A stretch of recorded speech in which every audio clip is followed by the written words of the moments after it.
بسم اللہ الرحمن الرحیم۔ السلام علیکم ورحمۃ اللہ وبرکاتہ۔ پیارے بھائیوں اور بہنوں، آج ہم قرآن پاک میں بیان کی گئی ایک بہت عظیم اور سبق آموز داستان سننے جا رہے ہیں۔ یہ کہانی ہے حضرت نوح علیہ السلام اور عظیم طوفان کی۔ یہ کہانی ہمیں بتاتی ہے کہ اللہ تعالیٰ اپنے نیک بندوں کی مدد کرتا ہے اور نافرمان لوگوں کو ان کے اعمال کا انجام دکھاتا ہے۔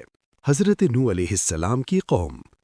حضرت نوح علیہ السلام اللہ کے جلیل القدر پیغمبر تھے۔ اللہ تعالیٰ نے انہیں اپنی قوم کی ہدایت کے لیے بھیجا تھا۔ اس وقت لوگ اللہ کی عبادت چھوڑ کر بتوں کی پوجا کرنے لگے تھے۔ وہ مختلف بتوں کو پوجتے تھے جیسے ود، سوا، یغوث، یوق اور نصر۔ یہ سب جھوٹے معبود تھے لیکن لوگ انہیں اپنا خدا سمجھ بیٹھے تھے۔ نوح علیہ السلام کی دعوت۔ حضرت نوح علیہ السلام نے اپنی قوم کو سمجھانا شروع کیا۔ وہ کہتے تھے، اے میری قوم، اللہ کی عبادت کرو، اس کے سوا کوئی معبود نہیں۔ انہوں نے دن رات اپنی قوم کو نصیحت کی، کبھی آہستہ سمجھایا، کبھی بلند آواز سے۔ انہوں نے لوگوں کو بتایا کہ اگر وہ اللہ کی طرف رجوع کریں گے تو اللہ انہیں معاف کر دے گا۔ لیکن افسوس کہ ان کی قوم نے ان کی بات ماننے سے انکار کر دیا۔ قوم کا انکار۔ قوم کے سردار اور بڑے لوگ حضرت نوح علیہ السلام کا مذاق اڑاتے تھے۔ وہ کہتے تھے، یہ تو صرف ایک انسان ہے جیسے ہم ہیں۔ لوگ حضرت نوح علیہ السلام کی باتیں سننے کے بجائے کانوں میں انگلیاں ڈال لیتے تھے۔ وہ اپنے چہروں پر کپڑے ڈال لیتے تاکہ نوح علیہ السلام کو نہ دیکھ سکیں۔ نوح علیہ السلام کی صبر آزما جدوجہد۔ حضرت نوح علیہ السلام نے 950 سال تک اپنی قوم کو اللہ کی طرف بلایا۔ اتنے طویل عرصے کے باوجود بہت کم لوگ ایمان لائے۔ آخرکار حضرت نوح علیہ السلام نے اللہ تعالیٰ سے دعا کی کہ اب ان نافرمان لوگوں کے بارے میں فیصلہ فرما دے۔ کشتی بنانے کا حکم۔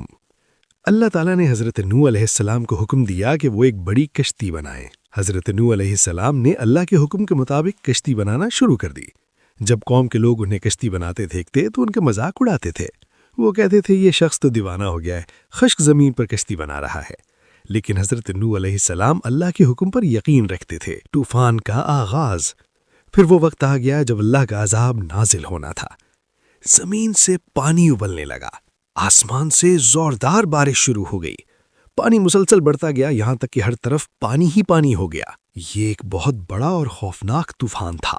کشتی میں سوار ہونا۔ اللہ تعالیٰ نے حضرت نوح علیہ السلام کو حکم دیا کہ وہ کشتی میں سوار ہو جائیں۔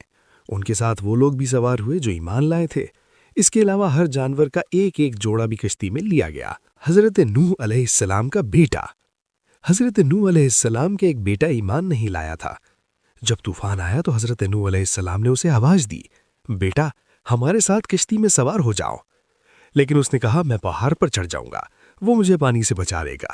حضرت نوح علیہ السلام نے فرمایا، آج اللہ کے عذاب سے کوئی نہیں بچ سکتا۔ اسی وقت ایک بڑی موج آئی اور وہ بھی پانی میں ڈوب گیا۔